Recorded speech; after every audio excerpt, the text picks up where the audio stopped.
TV. Riwruoge adek mag jochiw thieth kamoting'o mar Lakteche, clinical officers kod jolony mag laboratory okoni pod ng'anyo dhi nyime nyaka piny owacho chop winjruok kodgi.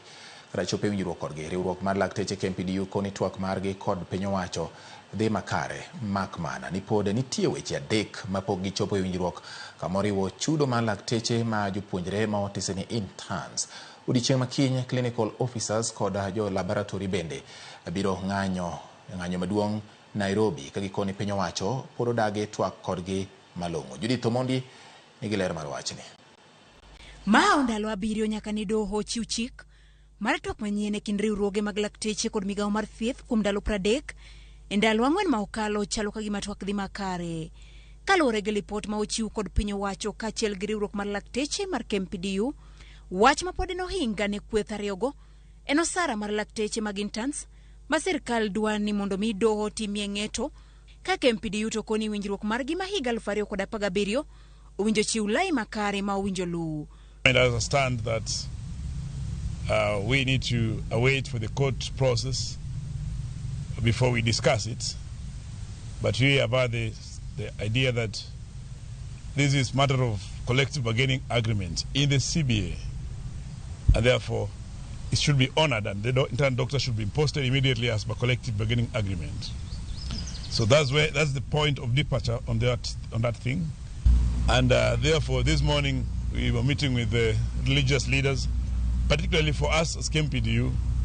We want them to pray to soften the stance and the hearts of the government, because the issue of internship is quite critical to us. Riwruok machielo mar clinical officers manie ndalo 22 mar ng'anyo margi to koni gima pod ochung' e kindgi en duol matayo sara mar jotije piny owacho SRC magikoni odagi keto e tim winjruok mane gibedogo kod migawo mar thieth. Odiochieng' makiny gichano bago ng'anyo maduong' mar medo sundo duolno mondo chop dwarogi. And actually on the part of the national government, the prolongation of the strike by clinical officers is from the Salaries and Remuneration Commission, because the ministry asked them to approve so that they can be able to conclude, we can be able to enter into a return to work agreement, but SRC does not seem to be bothered. We are planning a demonstration tomorrow to continue our voicing out our issues, because we are saying we are on 22nd of our strike, and the employer, specifically the county government, still continue disobeying the court orders to come on the table and negotiate.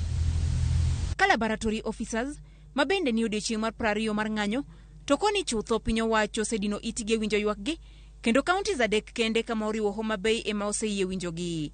Otamore luongowa to oko kacha to wacho kaka en osendikonwa barupe kokwayowa oboke moko monego bed ni waterone, to oboke go wan barupe no ero pokwayudo.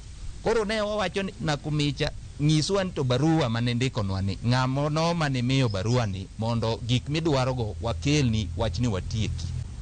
Omiyo pod wane gomo, kendo kiny jogewa mag jo lab kiny no wajoin gi jok ma jo thieth mar clinicians, kendo kiny wane ng'anyo mar tipo Nairobi ka. Odiochieng' ma kawuono riwruoge gi ne oromo kod jodolo ma pacho ka, kama oriwo mag Anglican Ole Sapit kod kopedhe ka otelnegi kod Bishop Philip Anyolo. Ng'anyo mar KMPDU ne odiochieng' mar 40. Judith Omondi, Ramogi TV. Kawasudani riwruok mar